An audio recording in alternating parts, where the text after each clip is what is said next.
Have you ever noticed that no matter how much healing you do, you keep finding yourself in the same emotional patterns? Like you promise yourself you won't react that way again because it what pulls you out of your character, runs up your blood pressure, starts to shift the power and the dynamics. Like you promise yourself, I'm not going to react this way ever again, but somehow you end up right back in it. I remember working with the woman who told me, Coach Nubia, I'm doing all of the journaling, I'm doing the therapy, but I still end up saying things that I regret. She considered herself to have a sharp tongue. That's what she would say. And it was primarily because she still felt triggered and out of control in certain moments when she came to me for help. And the truth is, it wasn't that she wasn't growing through therapy and journaling, it was that she didn't understand where she was in her emotional cycles. So she kept trying to fix the outcome instead of interrupting the pattern. This is where emotional mastery begins. I teach something called the emotional cycle phases. And if you're new here, hello, my name is Nubia. And the emotional cycle phases showcases and shows you something that once you see it, you cannot unsee it. Every emotional reaction you have moves through 5 phases. Most of the time, you may think, oh, I go from 0 to 100. You may not go from 0 to 100. You may simply move through your phases rapidly because of your emotional charge at the moment. So when you're emotionally charged, it's very easy to feel like you're going from 0 to 100. But in fact, you're moving through these phases, but just at a very rapid level. Some move through these phases in a very slow, subtle, kind of sneaky level. Either way, once you master this, hear me out, you will never feel like you have to control your emotions. You will feel like a master over them. So let's start with the first phase of the emotional cycles. Number one, the trigger. The emotional trigger is a moment something activates you, either fear, anxiety, depression, insecurity, but your body actually feels it before your mind explains it. Number two, impulse. This is the urge to react, to text back, to shut down, to prove a point. If you're anything like me, I'm an Aquarius and I love justice. I don't care who's right, I don't care who's wrong. The fact is the fact. I'm extremely matter of fact. So the impulse to react is number two. Number three is unresolved lingered emotions. And I want you to know that this is numbered per intensity. So at number one, the level of intensity is very low. Number two, it gets stronger. Three, it gets stronger. Four, it gets stronger. Five, it gets even stronger. So impulse, the urge to react, to text back, to shut down, to prove a point, to get out of character, to make this person feel it. Number three, unresolved lingered emotions. This is where the stories begin, the overthinking begin, the resentment begin, the assumptions begin, the emotional buildup begin. Number four is unaligned action. This is where you act in a way that doesn't match the highest expression of yourself. I'm talking Miss Premium. I'm talking the woman who wakes up, drinks matcha, works out, journals, have peace and tranquility. Money's coming in very effortlessly and fluidly. Your romantic dynamics are edifying. They honor you. You're in a flow state. You're in your purpose. This character that you've built and you've created and designed is what we call your highest self.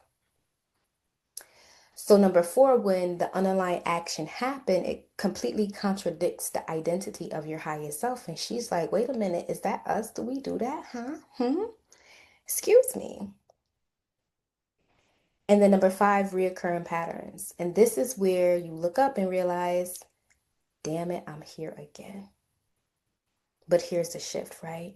You don't need to wait until the end to change the way you show up in your emotional home.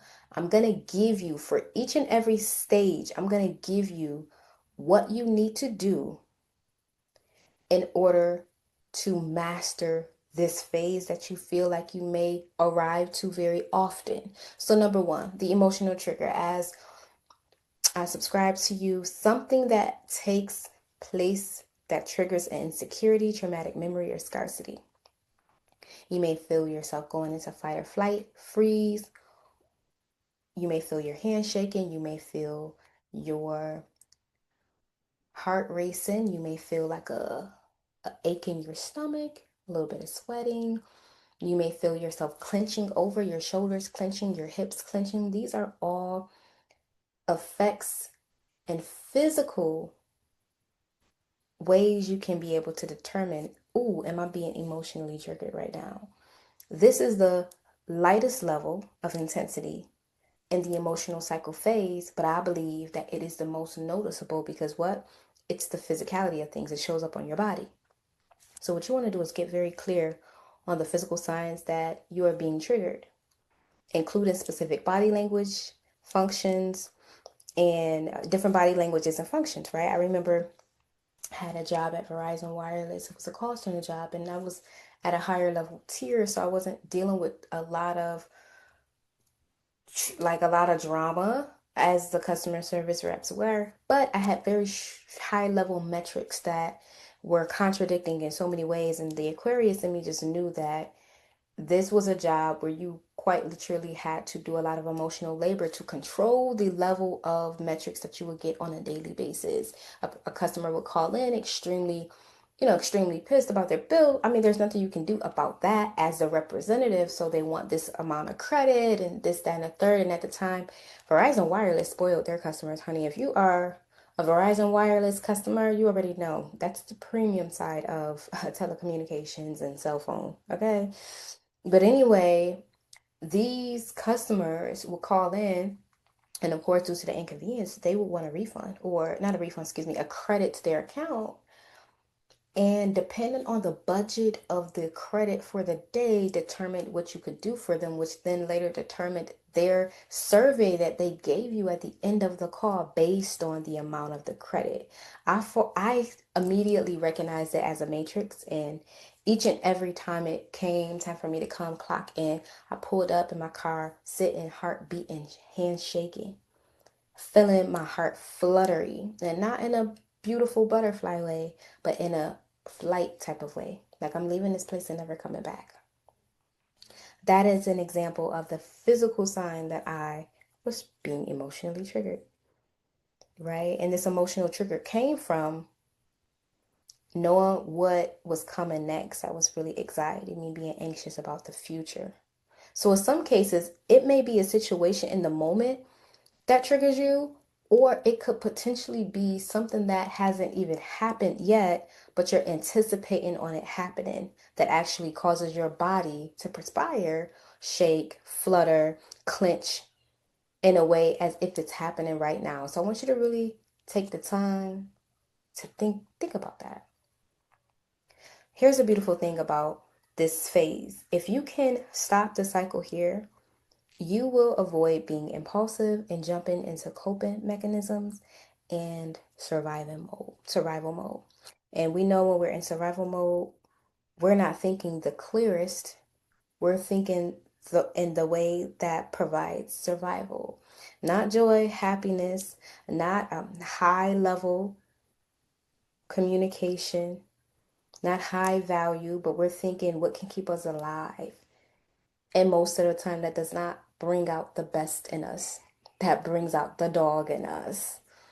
Even though sometimes we appreciate the dog. But in this level, in this season in your life where the premium level version of you, the one who gets up, and the whole entire world feels like it's at your fingertips. You're going to the grocery store, people are letting you get in front of them. You're showing up in your business very effortlessly, and the magnetism is so strong. You're pulling in products and services. You're cashing out daily. It's just this energy. It's this frequency of I'm that girl. Now, if we can take care of this emotional phase here, we can be able to avoid going deeper into the phase of our emotions, which is number two, impulse. Now, impulse is the action, the thought, or the feeling that immediately happens after the emotional trigger is felt. For an example, when I would have those feelings when I was working the job, right? And that was almost 10 years ago. I did leave. Spoiler alert, I did leave, and I actually haven't been back to a corporate job ever since. But the action, thought, or feeling that immediately happens after the emotional trigger is felt. So for me, when the clenching, shaking, butterfly feeling, excuse me, the fluttery feeling in my gut and in my system would happen, I would have the impulse to turn around and leave. The thought, the feeling. So in this case, to stop yourself here, stop at number two, because, oh, you didn't realize number one. Okay, but if you're at number two, here's what I want you to do. When you find yourself in certain situations and you're past the physical shaking, the physical clenching, the physical anxiousness, the physical fluttering, and you get to a point where you got a thought or a feeling that you want to take action on, I want you to get very clear on your coping mechanisms. Are you fight? Are you flight? Are you defense? What common words do you use? This is key right here because your body will always tell you where you're at. And typically, we use words to express ourselves, we use words to communicate with others. So, the words that you use are super specific and can help you identify exactly, are you in the impulse phase? So when you identify the language and the keywords that you use, you want to use those as what? Signals. Here's the thing, if you can stop the cycle here, you will avoid the unresolved emotions that lingers in the mind that then create stories and contradictory behaviors to the woman, the highest level version of yourself, the premium woman, Miss Premium. Come on, Miss Premium, who's done the work, read the books, went to the retreats, did the coaching programs, have several different coaches, went through the courses, refined the way you show up, the way you dress, the way you communicate. This woman that we put on Miss Pedestal, I call her queen, I call her empress, I call her goddess. These stories that come alive when we get to number three completely contradicts the lifestyle, the behavior, the mentality, the demeanor, and the aura of Miss Premium. Mhm. When we get to number three, if we dip deeper into the unresolved lingered emotion, well, again, this is the impulse that activates unresolved lingered emotions. So these are the thoughts, the images that are created in the mind. And these stories, subconsciously, it dips into underlying actions. So when I would have that trigger and I would say, I am not walking into the place, I'm gonna turn around and leave. Right? But when I ignored that as well, I ignored that feeling. I still went inside, and guess what I did? Oh, I just tucked those emotions right in the solar plexus. And do you know what that did for me? That had me emotionally eating. That had me suppressing how I really felt because I was not dealing with it. So what you want to do, and this is key, is calculate the length of time that goes by between the time you are triggered and the time where your emotional triggered is addressed. Not thought about, but actually addressed. Because the goal is to shorten the period of time in between the trigger happening and the trigger being addressed. If you can stop the cycle here, you will avoid dipping into any unaligned action. Because we think about something first, then we do it. Or we feel something and then we do it. Dipping into the underlying action. And really quickly, I want to talk about something. I use a formula called SSN. Supervise yourself as if you're watching over yourself as a child.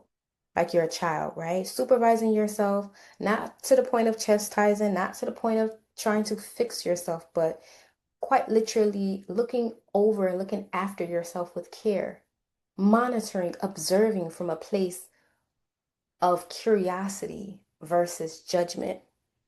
So when you supervise yourself, you then move into supporting yourself because now you know exactly what you need. You've collected enough data because you've observed yourself without judgment, which when you're in judgment, it's really challenging for you to truly observe yourself because you then enter into the level of shame and guilt. All right.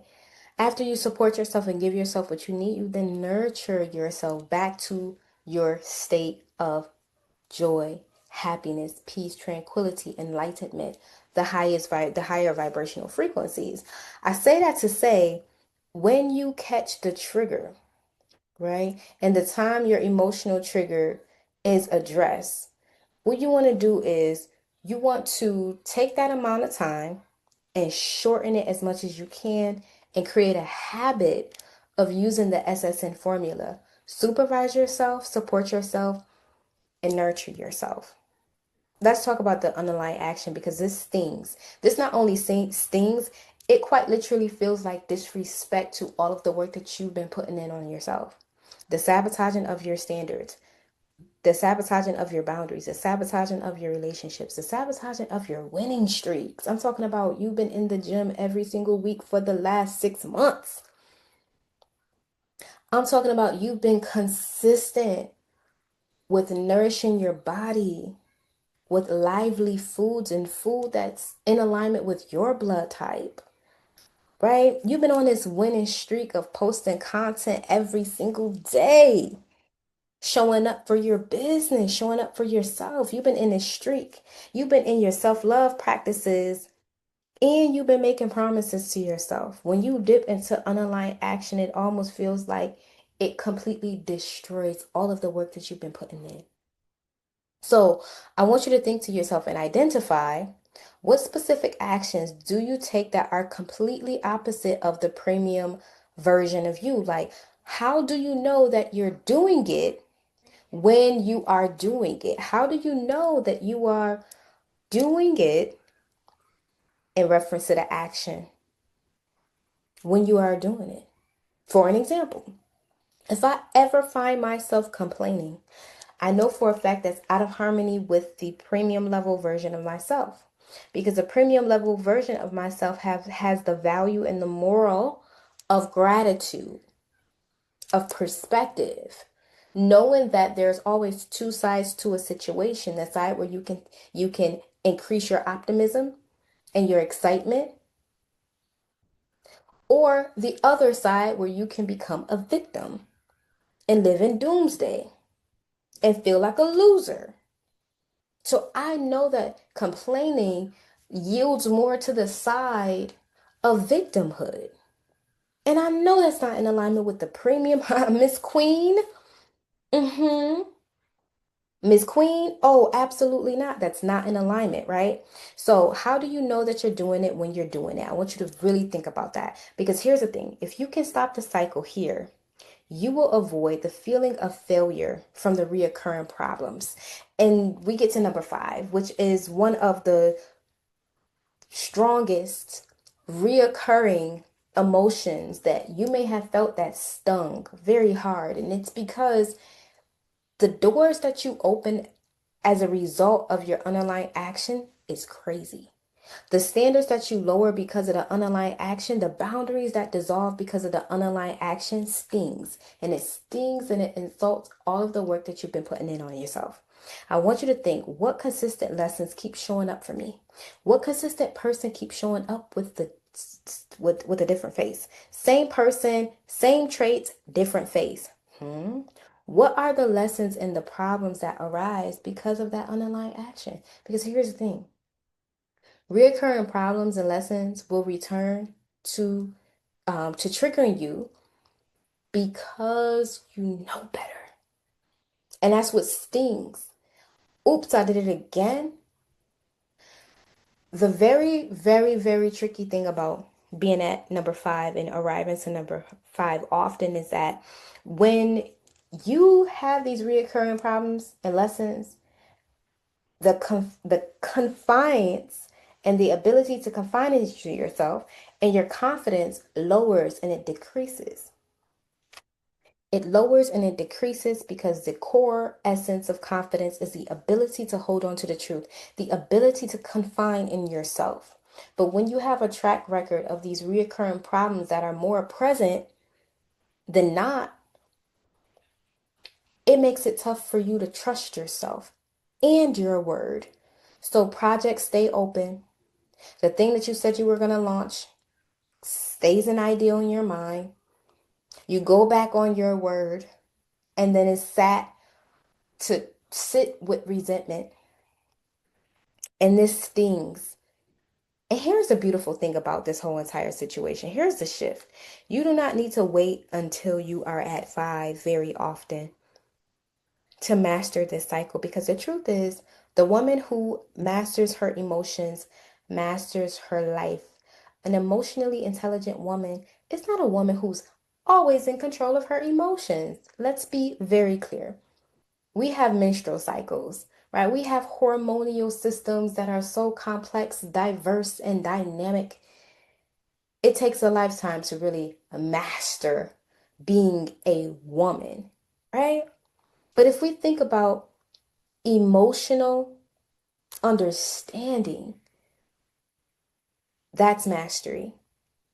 Knowing, oh, you know what? I'm in number 4 right now. Let me take a step back real quick. I gotta see something. Let me give myself what I need. Oh, let me supervise myself. I just got triggered emotionally. Why is my heart fluttering right now? Let me supervise myself. Okay, how am I feeling? Am I breathing? Am I clenched? Do I feel safe around a person by me? Okay, support yourself. Remove yourself from the situation.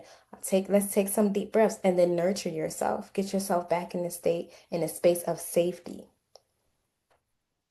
Because your ascension happens the moment you become aware of where you are in the cycle. The earlier you catch it, the less power it has over you. Again, the woman who masters her emotion masters her life. The woman who feels her emotions without allowing it to control every decision that she makes, the way she communicates and how she reacts, that is the woman who is dangerous. And not dangerous in a dangerous way towards yourself or anybody else, but dangerous in reference to not being able to be controlled, wavered, moved, finessed in life, in its circumstances, its situations, and the earthlings that reside on this planet.